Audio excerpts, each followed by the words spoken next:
Let's go down. Poll workers that voted with various errors in the bins.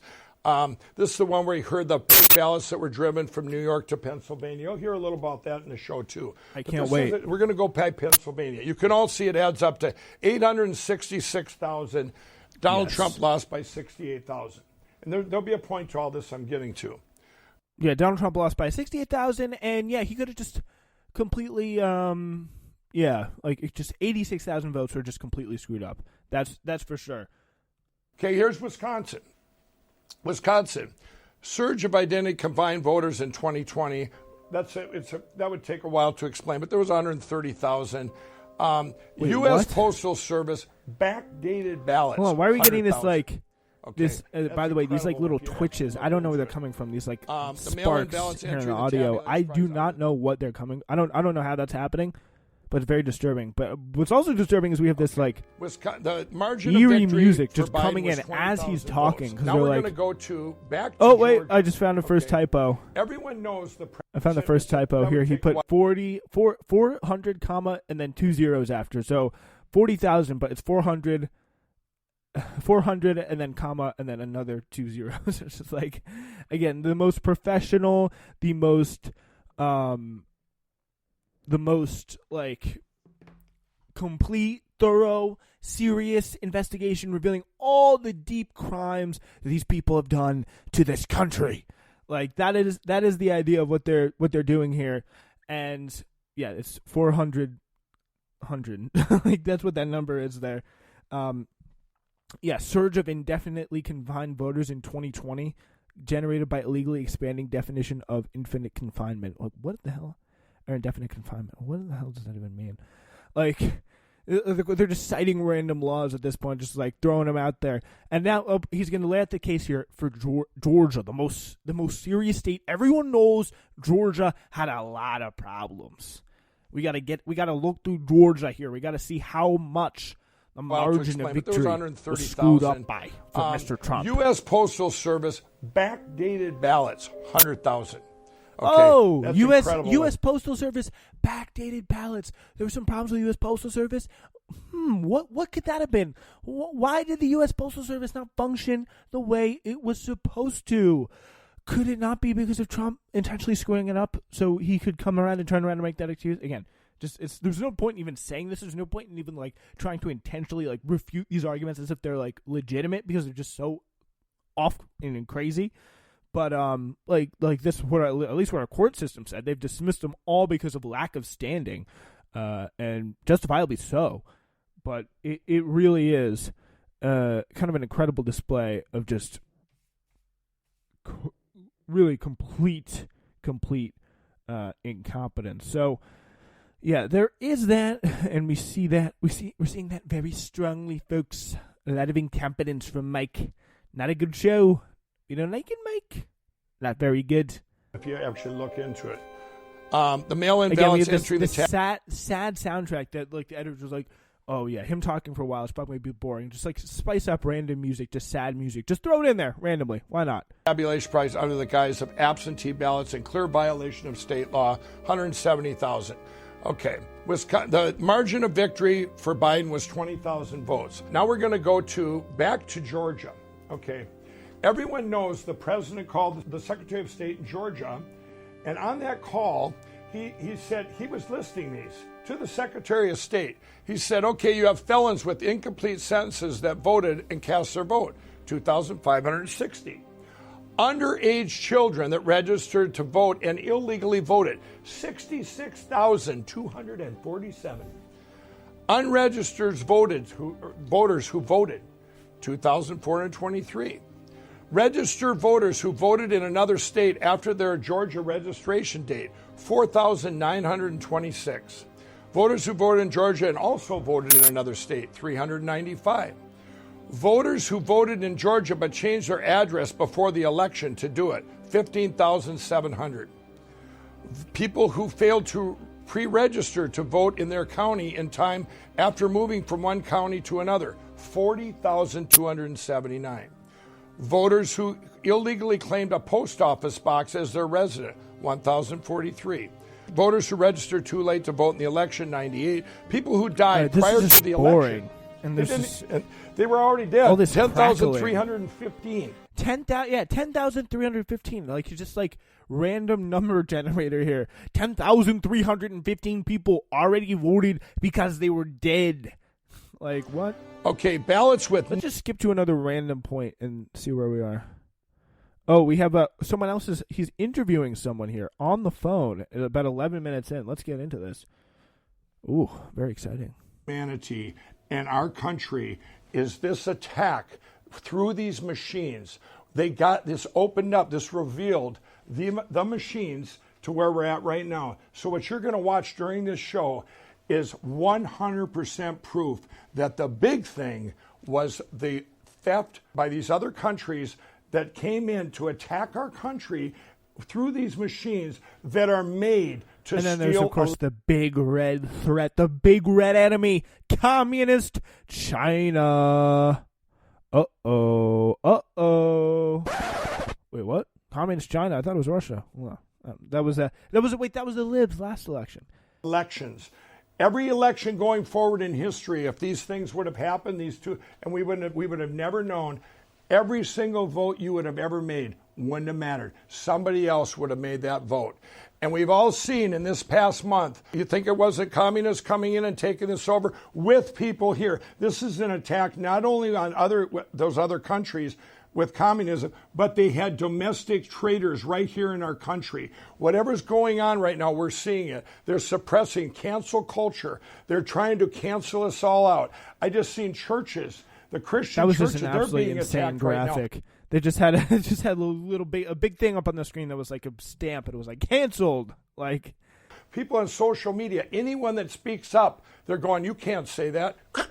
And it really is kind of funny at this point. Like, the only thing that can unite the people of like the Mike Lindells and the mainstream conservatives, like the Barry Weisses and the Brett Stevens, they all agree on one thing. And that's cancel culture. Like, that is the only thing that is holding them together. Cancel culture is the big threat. Cancel culture is like the biggest threat to our world today, because it just stops them from saying like all the just ridiculously false things they said that just completely poison and pollute our discourse, especially things like this that, I mean, are just so transparent. Like, just throwing up 10,315 people. Like, they found 4 people in actual court. Like, and 3 of them were like just like clear mistakes. They were pretty much all mistakes. Like, none of them were actually prosecutable. Like, the 4 people that Trump even had enough juice for to even bring up in court, which were, again, like immediately dismissed out of hand in Georgia and everywhere else for that matter. But it really was just an absolute travesty. In terms of just investigation, the Trump legal response to the election, I mean, as ridiculous and as just pointless as it was on its face, was probably just one of the most ill-fated, just unsuccessful attempts to quote-unquote coups in history. You're gone. It's like right now they're doing whack-a-mole because they knew they were so close that we would never know in history what happened. Close. But guess what? Now we do know, and you're all going to know. Now we know. And when you watch this and you get through it, at the end, I'm going to tell you what you can all do. And we're going to start our show right now, and you guys are now we're starting 11 minutes amazed. In. What the hell? And now we have with us Colonel Phil Waldron.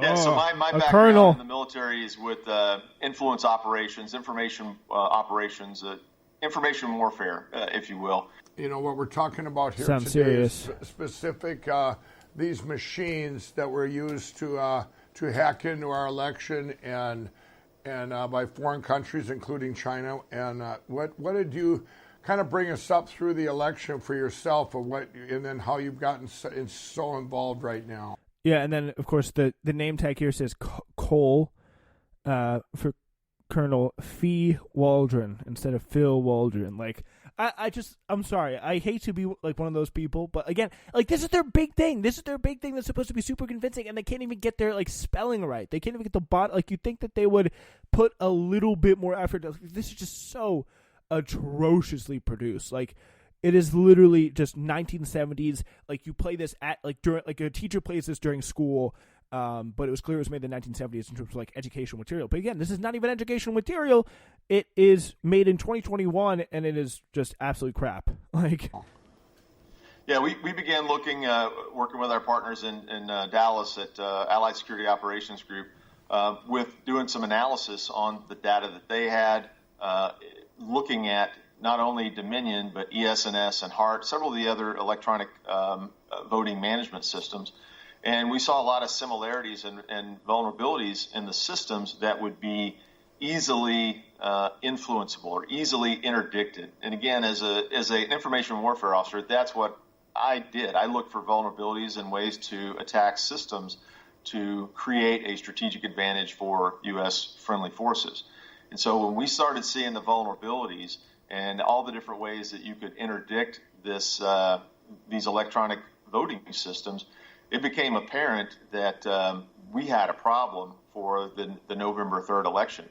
And that prompted us to spend a lot of time working with Russ Ramsland, getting a lot of the historical data, the knowledge. We started working on our own, really doing a lot of connecting the money exercises, doing basic investigative research. And then I brought in our local DHS team here in Texas, both the Intelligence and Assessments Division, which collects intelligence for the Department of Homeland Security. Like, if you're a conservative and you're watching this, like, incredibly boring guy being like, oh yeah, I talked about the DHS, I talked about like how does that make you feel? If you spent like all this time, like, I really have to wonder, like, what was the conservative, like, Trump diehard take on this video? Like, what was the, like, reaction? Were people blown away? Were people like, I mean, I guess if you're this far in and you see this video, I mean, you're only going to be like more confirmed your suspicions, but this guy's like, yeah, we brought the DHS team and Allied Security Services, and we investigated some of these crazy machines.